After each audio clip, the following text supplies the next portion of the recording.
Well, the City of Vancouver has its own building code for historical reasons, but it's become a bit of an advantage because we can update the code and be a little bit ahead of the curve on a whole set of issues. Vancouver or Vancouver? I mean, what do you really want to call this town? Their latest attempt to decide what citizens can and can't have, it has people scratching their heads. It was picked up by our friends at theblaze.com. They were flabbergasted by the story. Warren Kinsella's head nearly popped when I told him off air what Vancouver's doing. What is it? If you haven't heard yet, I'll let Paige McPherson explain. Here at Vancouver City Hall, City Council has a bit of a reputation for being ban happy, and the newest 2014 building bylaw goes right into residents' homes.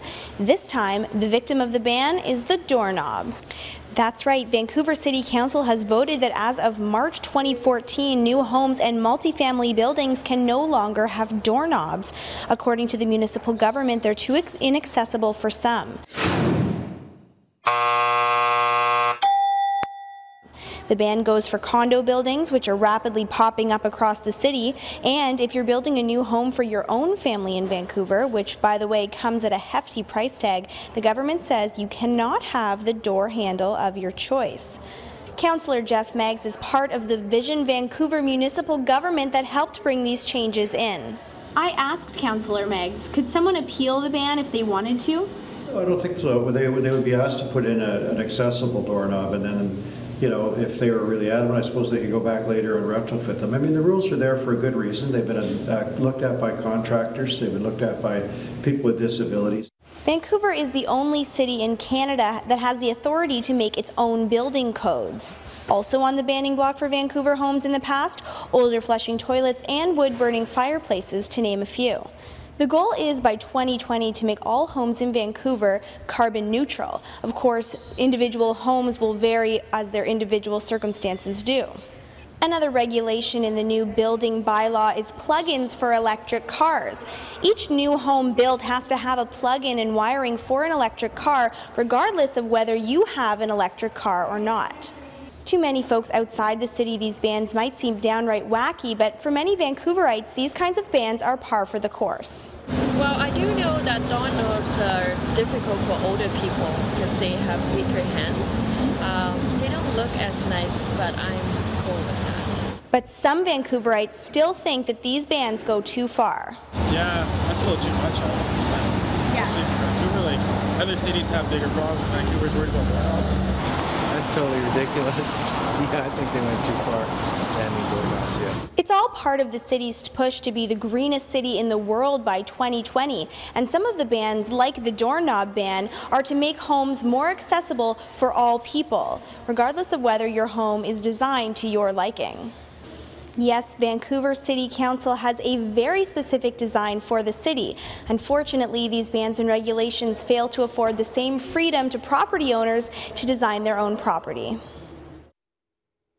Property owners, Paige, are we really property owners anymore if we're in Vancouver, or are we tenants listening to what the landlord says? This is daft.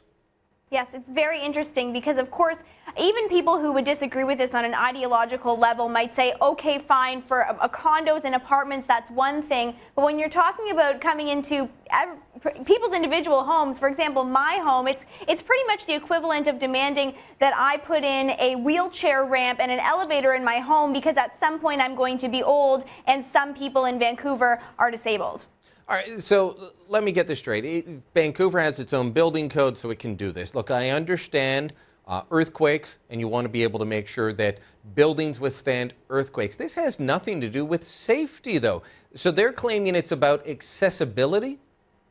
Yes, there's a number of regulations in the building bylaw in Vancouver that are either in the name of accessibility or in the name of greening the city. So, I mean, this is what happens, I guess, when you have a municipality and specifically a municipal government like the Vision Vancouver government that we have now that really has a specific ideological agenda. They're very in favor of, carbon offsets, bike lanes, these kinds of things, making the whole world a more accessible place for certain minorities, and that's their agenda. Okay, well, and having this authority, they're able to promote it. So let me throw this out then.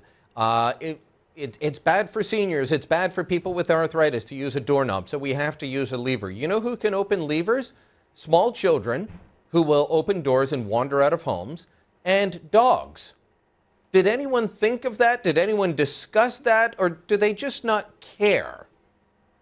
Well, I mean, there's just so many specific examples that, you know, can apply to maybe doorknobs being better than door levers. But really what it comes down to for me is I just want doorknobs. That should be my right in my own home that I purchase. And by the way, the average price for a 2-bedroom home in Vancouver is at the minimum about $960,000. So we're talking about people paying, you know, millions of dollars for homes, and they can't even have the kinds of doorknobs that they want. And this, of course, is not the only thing that's banned in Vancouver, right? We've got full bowl flushing toilets. We've got wood burning fireplaces that don't have special inserts in them. I mean, the bans really go on and on. And unfortunately, what happens in Vancouver doesn't stay in Vancouver. It's not like Vegas.